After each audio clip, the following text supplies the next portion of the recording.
Welcome to an unprecedented look at our legal system. What you are about to witness is completely unfiltered and unedited. Prepare yourself for raw, authentic footage captured directly from the front lines of justice, where truth is the only objective. Step out of the vehicle, now! You have no legal basis to detain me. You're refusing a lawful order. I am invoking my Fourth Amendment right. Stop resisting and get out! I am a federal judge. This is unlawful. Hands behind your back. The federal agents didn't knock. They didn't announce themselves properly. They just surrounded her car in the courthouse parking garage and demanded she prove she belonged in America. The woman sitting in the driver's seat wasn't a criminal. She wasn't an undocumented immigrant. She was Judge Diane Richardson, a federal judge with 23 years on the bench, and the next 72 hours would expose a catastrophic failure that would eventually cost the government $8.3 million. Judge Richardson had just finished a long day presiding over cases. Complex litigation involving securities fraud that required her full attention for 9 straight hours. She was exhausted, looking forward to getting home, maybe having a glass of wine and catching up on reading she'd been putting off all week. Her briefcase sat in the passenger seat filled with case files. Her judicial robes hung in the back. Everything about her screamed federal judge except apparently the color of her skin. The agents appeared from nowhere, 3 of them surrounding her vehicle before she could even process what was happening. One positioned himself directly in front of her car, another at her driver's side window, the third blocking any potential exit from behind. They wore tactical gear with agency insignia she immediately recognized. Immigration and Customs Enforcement. The lead agent, a man in his mid-30s with mirror sunglasses despite being in a parking garage, tapped aggressively on her window. Judge Richardson rolled it down halfway, her legal mind already cataloging every detail of this encounter. She asked calmly what the problem was. The agent demanded identification and proof of citizenship. Not requested, demanded. Now here's where this gets interesting. Judge Richardson could have simply shown her credentials and ended this immediately. She had her federal judge identification in her purse. She had documentation that would have made these agents' faces go pale, but she made a calculated decision in that moment. She refused, because she understood something these agents apparently didn't. American citizens aren't required to carry proof of citizenship. The Fourth Amendment doesn't disappear because someone decides you look foreign. She asked what reasonable suspicion they had for the stop. The agent's response was breathtaking in its inadequacy. He said they'd received reports of suspicious activity in the area, and she matched a description. What description? He couldn't say. Suspicious activity? He wouldn't elaborate. It was the kind of circular reasoning that falls apart under the slightest scrutiny, and Judge Richardson had built a career on scrutinizing exactly this kind of overreach. The interaction escalated quickly. The agent's tone shifted from demanding to aggressive. He told her she was being uncooperative, that her refusal to provide documentation was suspicious in itself, that she needed to step out of the vehicle immediately. Judge Richardson remained seated, hands visible on the steering wheel, voice steady. She explained she was invoking her Fourth Amendment rights against unreasonable search and seizure. She stated clearly she was a federal employee, and this stop was unlawful. That's when the second agent opened her door. What happened next was captured on the parking garage security cameras.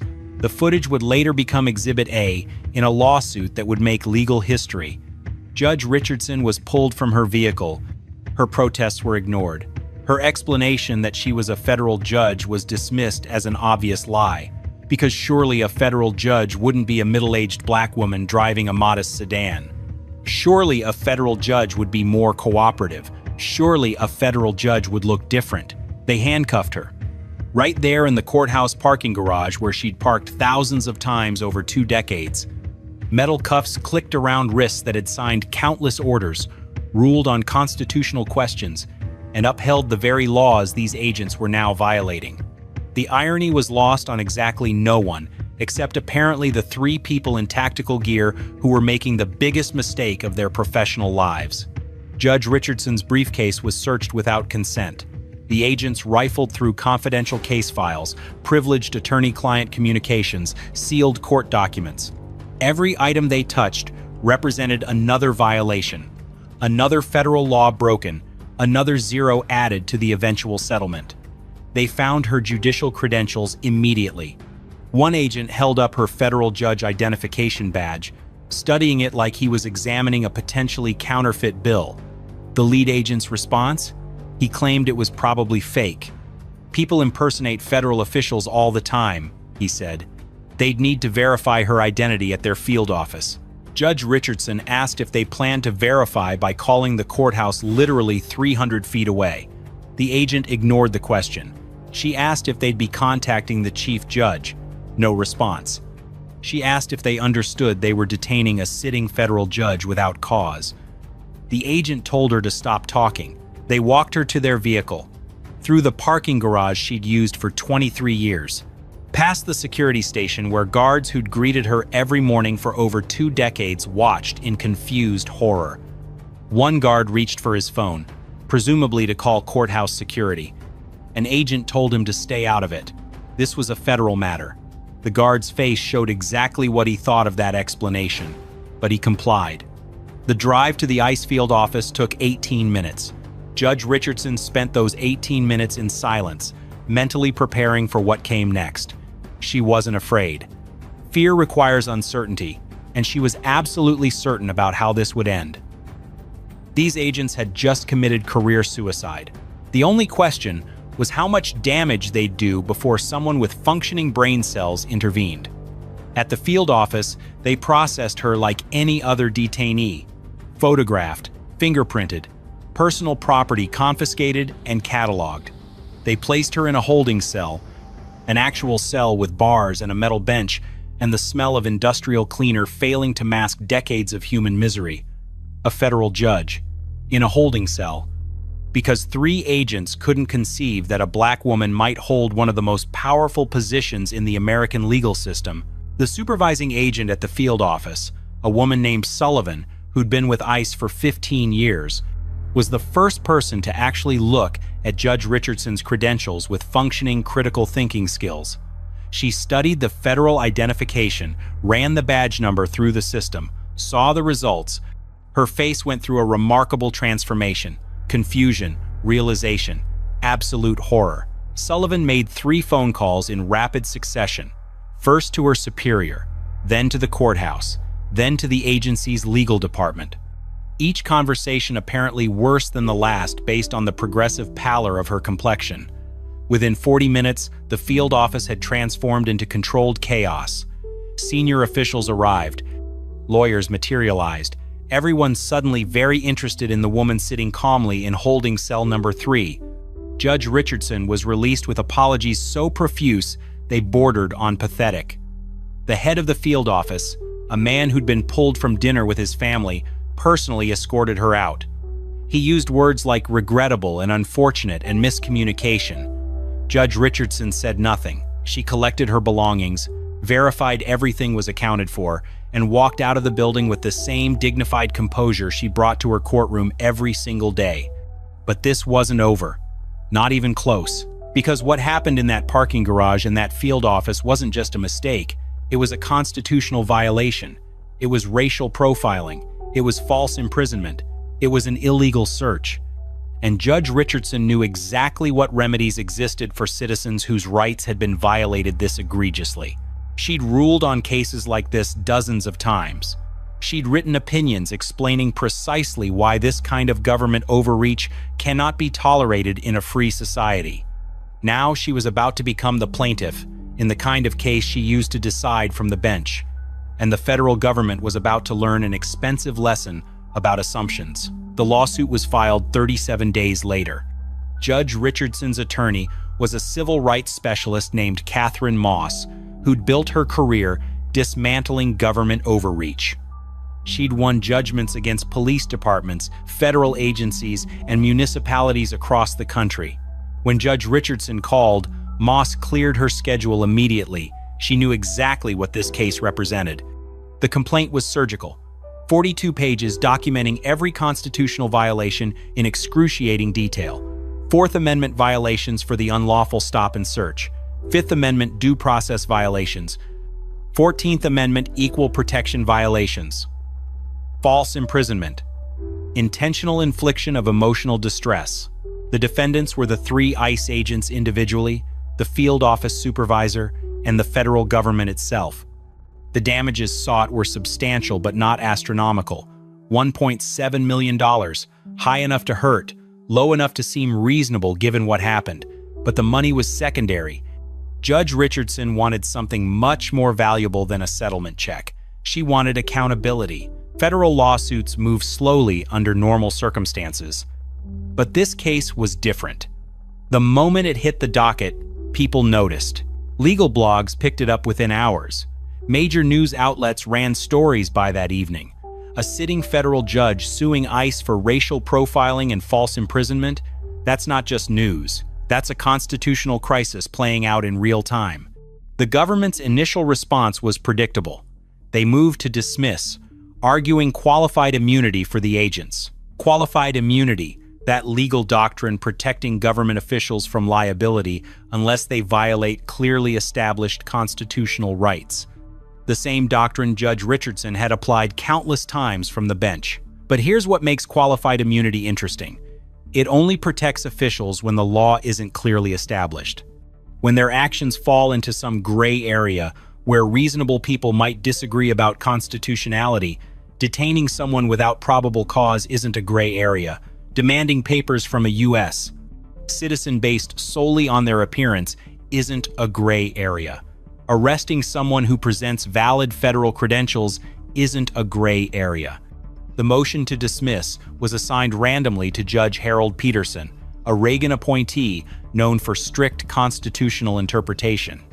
He denied the motion in a 14-page opinion that legal scholars would cite for years. The key passage addressed qualified immunity directly.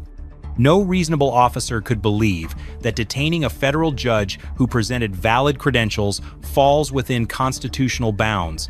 The right to be free from racially motivated seizures was clearly established long before this incident occurred. Translation: the agents were on their own. Discovery began immediately. Moss requested everything: body camera footage from the parking garage, radio communications, training records for all 3 agents, personnel files, internal policies on immigration enforcement, previous complaints against the agents. She wanted to know if this was an isolated incident or part of a pattern.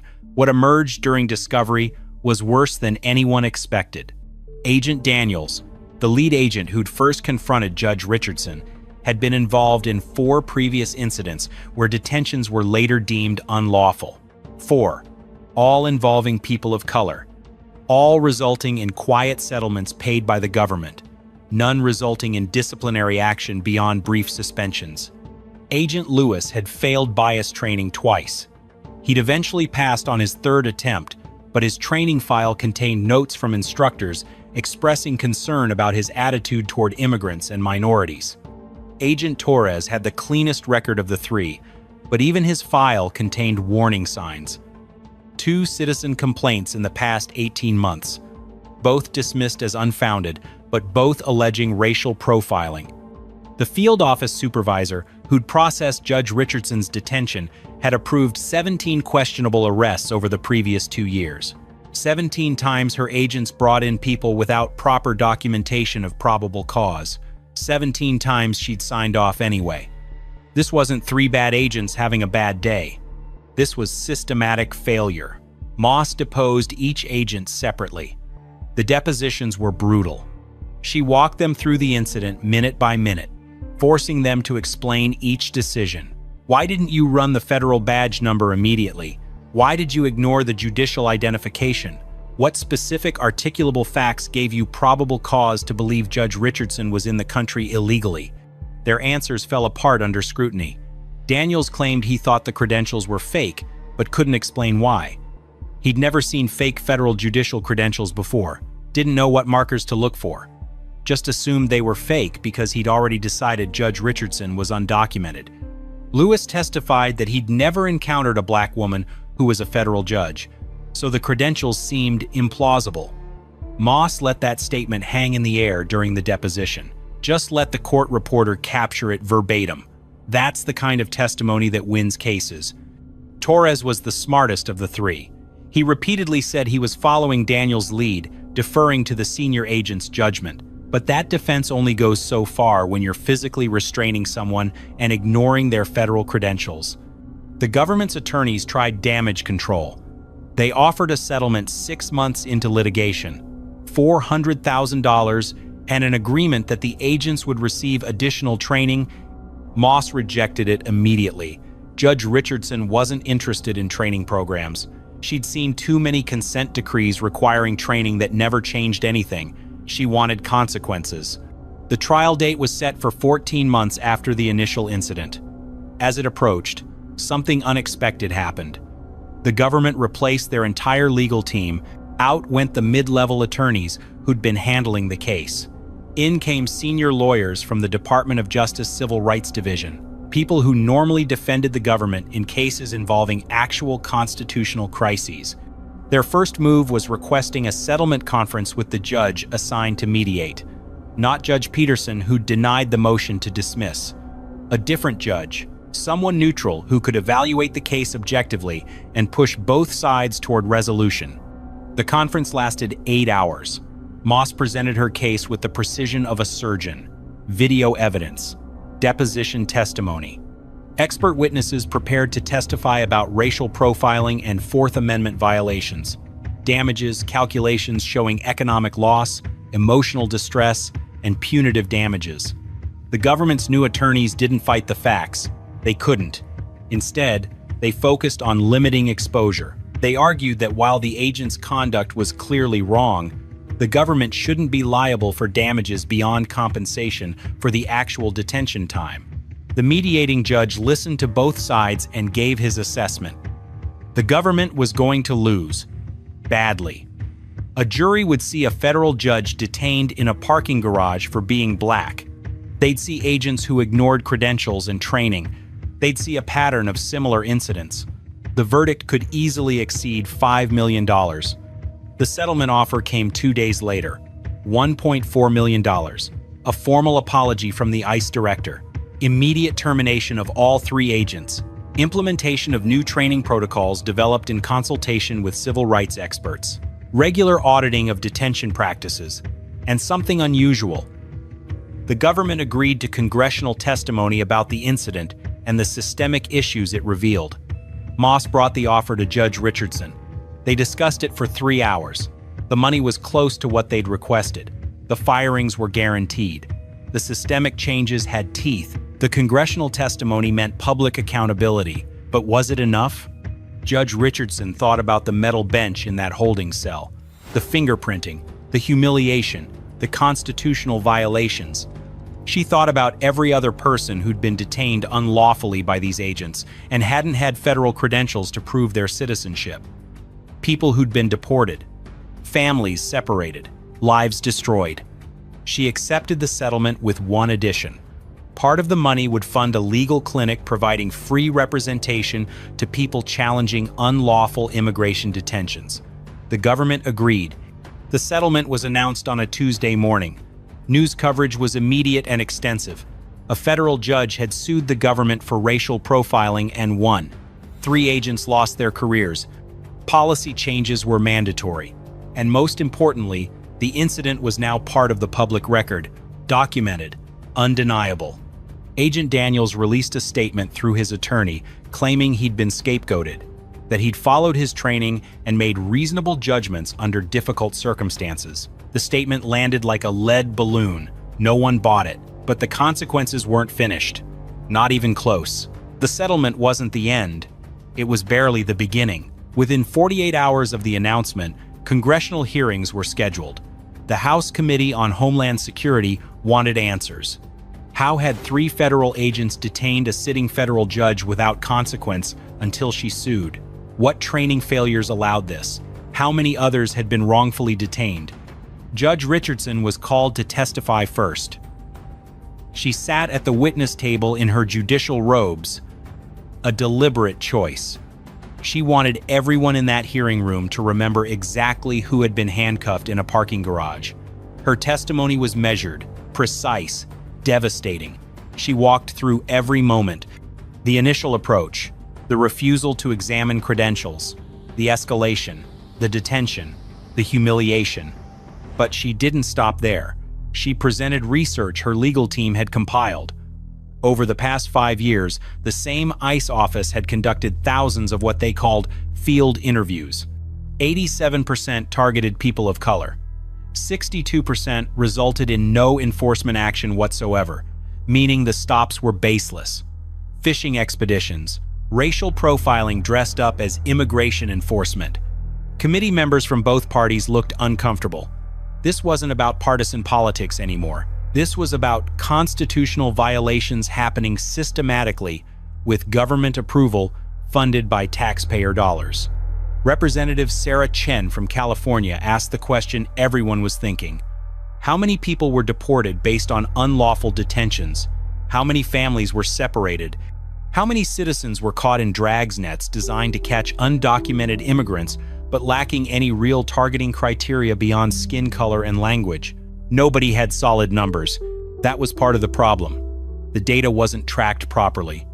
Or perhaps it was tracked and simply never analyzed. Either way, the lack of accountability was staggering. The ICE director testified next. He was defensive from the start. He claimed the agents involved in Judge Richardson's detention were outliers, bad apples, not representative of the agency's culture or training. He insisted that protocols were in place to prevent exactly this kind of incident. Then, Moss stood up. She'd been granted time to question the director directly. She pulled up the training materials the agents had received. Page after page of procedures for verifying identity, examining credentials, and de-escalating encounters. Everything Daniels and his team had ignored. But here's where it got interesting. Moss then presented internal communications she'd obtained through discovery. Emails between supervisors discussing quotas. Not official quotas, because those were illegal, but productivity expectations. Agents were evaluated based on how many people they detained and processed. Quality didn't matter. Numbers did. The director's face went pale. These communications weren't supposed to exist, or at least weren't supposed to become public. They revealed what everyone suspected but couldn't prove. The system incentivized aggressive enforcement without regard for accuracy or rights. One email stood out. A supervisor had written, "Don't waste time on extensive verification in the field. Detain anyone who seems questionable and sort it out at the facility. We need to hit our targets this quarter." That single email demolished the bad apple narrative. This wasn't 3 rogue agents. This was policy. Unwritten, unofficial, deniable policy, but policy nonetheless. Congressional hearings don't typically result in immediate action. They're usually theater. Politicians grandstand, witnesses deflect, nothing changes. But sometimes, rarely, they create enough pressure that change becomes inevitable. This was one of those times. Within 2 weeks, the Department of Homeland Security announced a comprehensive review of ICE detention practices. Independent auditors would examine field operations in every major city. Training would be overhauled. Supervisors who'd sent those quota emails were placed on administrative leave pending investigation. But the ripple effects extended further than government reform.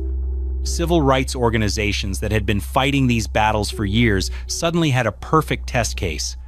A federal judge who could articulate exactly what millions of immigrants and people of color experienced but struggled to prove in court. Legal clinics began using Judge Richardson's case as a template. They filed dozens of lawsuits on behalf of people who'd been unlawfully detained, people who didn't have federal credentials or law degrees, people who'd been too afraid or lacked resources to fight back. Maria Santos was one of them. She'd been stopped outside a grocery store 3 years earlier by the same agents who detained Judge Richardson. She was a U.S. citizen, born in Texas, lived there her entire life. But she spoke Spanish to her mother on the phone while loading groceries into her car. That was enough. The agents demanded identification. She showed them her driver's license. They claimed it could be fake and detained her for 6 hours before confirming her citizenship and releasing her without apology. She'd been terrified to complain, afraid of retaliation, afraid nobody would believe her. Now, with Judge Richardson's case as precedent, Maria had attorneys lining up to represent her. Her lawsuit was filed 4 months after the settlement.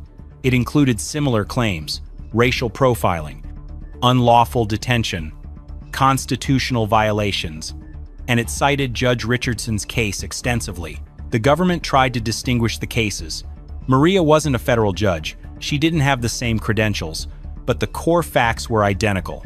Citizens detained based solely on appearance and language. Rights violated. No probable cause. Maria's case settled within 8 months. The amount wasn't disclosed, but sources close to the negotiations said it was substantial. More importantly, it established that you didn't need to be a judge to have rights. Citizenship alone was enough. 17 more cases followed, each one adding pressure, each one costing taxpayers money, each one revealing the scope of the problem. But not everyone saw this as progress. Agent Daniels certainly didn't. After being fired, he'd struggled to find work. His law enforcement career was finished. Nobody would hire someone terminated for detaining a federal judge. He'd applied to private security firms, corporate investigation companies, even retail loss prevention. Everyone passed. He blamed Judge Richardson. In his mind, she'd overreacted, made a federal case, literally, out of a simple misunderstanding. He'd been doing his job, following orders, meeting expectations, and now his life was ruined. Daniels started giving interviews. Conservative media outlets loved his story. Government overreach, political correctness run amok, an agent destroyed for trying to enforce immigration law. The narrative ignored every actual fact of the case, but it played well to certain audiences. He appeared on podcasts claiming he'd been targeted for being effective, that Judge Richardson had pulled strings to destroy him, that the settlement was hush money to cover up her own suspicious behavior. None of it was true. All of it got traction. Judge Richardson didn't respond publicly. She didn't need to. The facts spoke for themselves. The video evidence, the court filings, the settlement terms. Everything was public record. People who wanted truth could find it. But Daniels' media tour did accomplish something unintended. It kept the story alive. Every interview reminded people what had happened. Every podcast appearance generated new articles. Every social media post brought more attention to systemic problems in immigration enforcement. Organizations fighting for immigrant rights used Daniels as a perfect example of why reform was necessary. Here was an agent who still, after everything, couldn't acknowledge wrongdoing, who saw no problem with his actions, who blamed his victim for consequences he'd brought on himself. Meanwhile, the other 2 agents involved stayed silent. They'd also been fired, also struggled to find work. But they'd made different calculations. Fighting publicly would only make things worse. Better to fade into obscurity and hope people forgot. The legal clinic funded by Judge Richardson's settlement opened 6 months after the announcement. It was staffed by experienced immigration attorneys and law students from nearby universities. The demand was immediate and overwhelming. Hundreds of people came forward with stories of unlawful detentions, traffic stops that turned into immigration interrogations, workplace raids where citizens were detained alongside undocumented workers, home visits where agents demanded papers without warrants. Not every case was viable. Some lacked evidence. Others fell outside statutes of limitations, but enough were solid that the clinic filed a new lawsuit almost weekly. Each one chipped away at the system that enabled these violations. The financial impact on the government was substantial. Settlements were adding up. Legal defense costs were mounting. Insurance premiums for law enforcement agencies were increasing. Suddenly, unlawful detentions weren't just constitutional violations, they were budget problems. And budget problems get attention in ways moral arguments sometimes don't. Agencies started changing policies not because it was right, but because it was expensive. Training programs were revised, oversight mechanisms strengthened, complaint procedures streamlined. Progress driven by financial pain rather than moral awakening, but progress nonetheless. Judge Richardson watched these developments from her chambers. She'd returned to her normal caseload, hearing disputes and making rulings like any other day, but she received regular updates from the clinic. Reports on cases filed, outcomes achieved, lives affected. The numbers told a story of systemic change beginning to take root. 2 years after her detention, she was invited to speak at a law school symposium on civil rights enforcement. She rarely accepted such invitations, preferring to let her work speak for itself. But this felt important.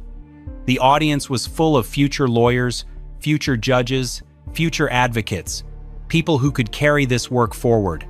Her speech was characteristically direct. She didn't dwell on her personal experience. Instead, she focused on what it revealed about broader patterns, how power operates unchecked without accountability, how rights mean nothing if people don't know how to assert them, how systems protect themselves unless forced to change. She talked about the importance of documentation, recording interactions, collecting evidence, building cases that couldn't be dismissed or ignored.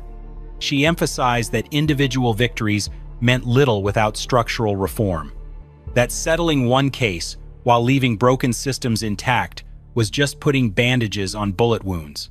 The speech resonated. Students approached her afterward with questions. Some shared their own experiences with unlawful stops and searches. Others asked how they could get involved with similar work. Several mentioned they were reconsidering their career plans, thinking about public interest law instead of corporate positions. One student, a young woman whose parents had immigrated from Guatemala, thanked Judge Richardson for fighting back. She said her father had been detained 3 years earlier at a traffic stop, held for 6 hours despite being a citizen. He'd been too afraid to complain, worried it would bring more trouble. But seeing what Judge Richardson accomplished made him reconsider. He'd filed a complaint last month. An investigation was underway. These ripple effects were impossible to quantify but undeniably real. Each person who stood up made it slightly easier for the next person. Each successful case established precedent for future ones. Each policy change created new protections. Slow, incremental, frustrating progress. But progress. The federal government eventually issued new guidelines for immigration enforcement. They required specific, articulable facts before detaining anyone for immigration status checks, prohibited prolonged detention without cause, mandated better training on constitutional rights, established clearer complaint procedures. Were the guidelines perfect? No. Were they always followed? Absolutely not. But they existed now. Organizations could point to official policy when challenging violations. Lawyers had concrete standards to reference in lawsuits. Judges had frameworks for evaluating whether agents acted appropriately. Daniel's media appearances gradually decreased. The story got old. Audiences moved on to newer outrages. He eventually stopped giving interviews and took a job doing background checks for a small company in another state. He never publicly acknowledged wrongdoing, never expressed regret for what he'd put Judge Richardson through. As far as anyone knows, he still believes he was right. The other 2 agents faded even further from public view. One left law enforcement entirely, last known to be working in construction. The other moved overseas, reportedly doing security work for a private contractor. Neither ever spoke publicly about the incident. 3 years after the detention, the legal clinic had handled over 400 cases. 68 resulted in settlements. 42 led to policy changes at various agencies.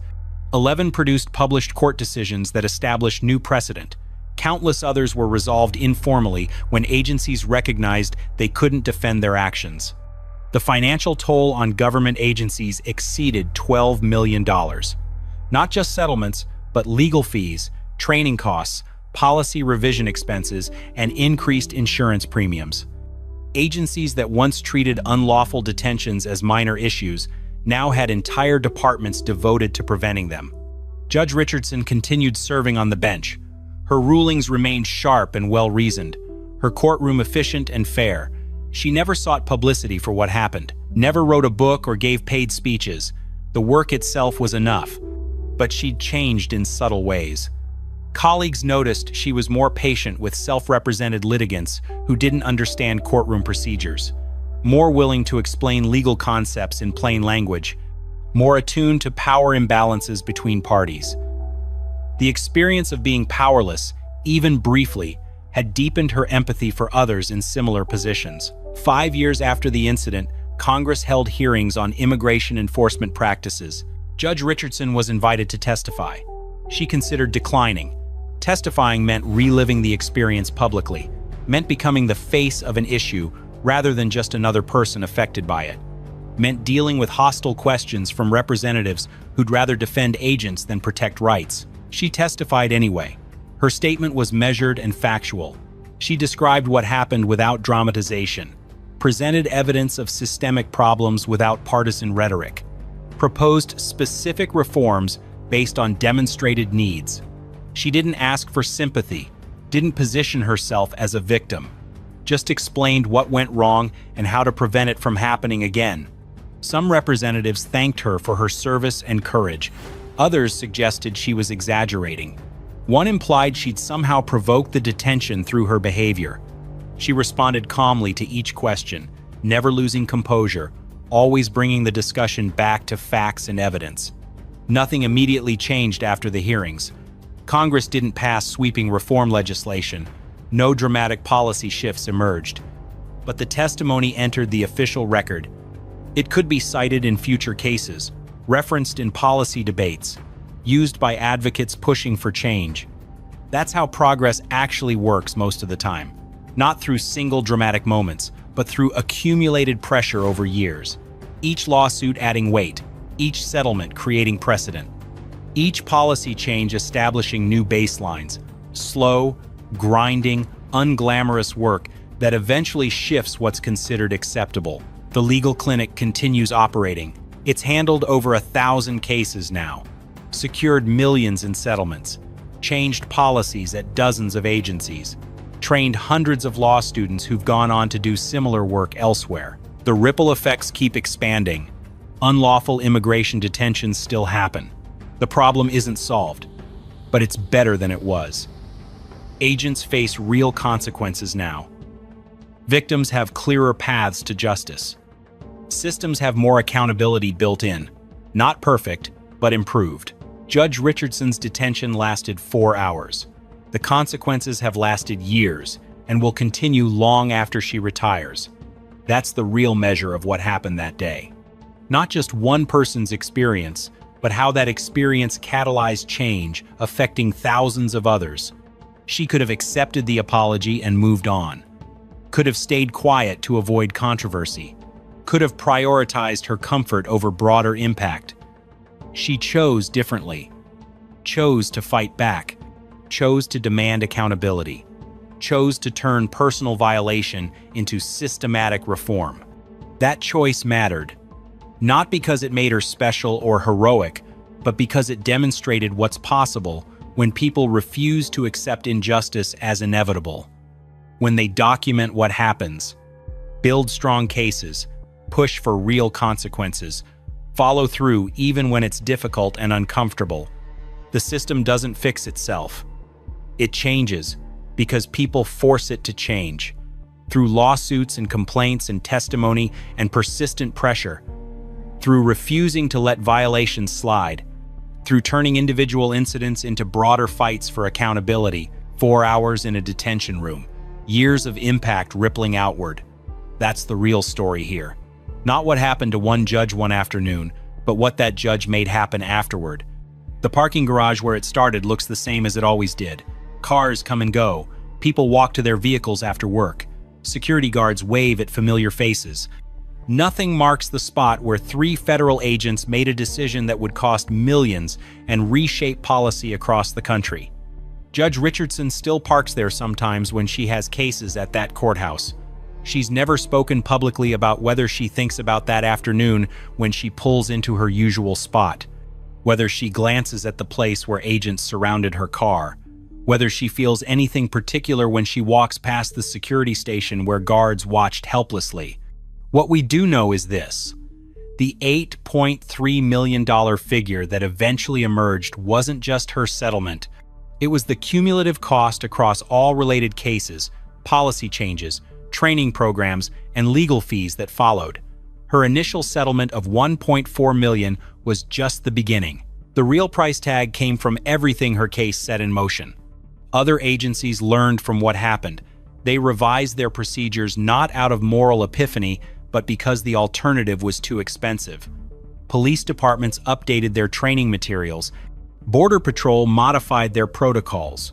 Local law enforcement agencies added new sections to their policy manuals about verifying credentials and respecting constitutional rights.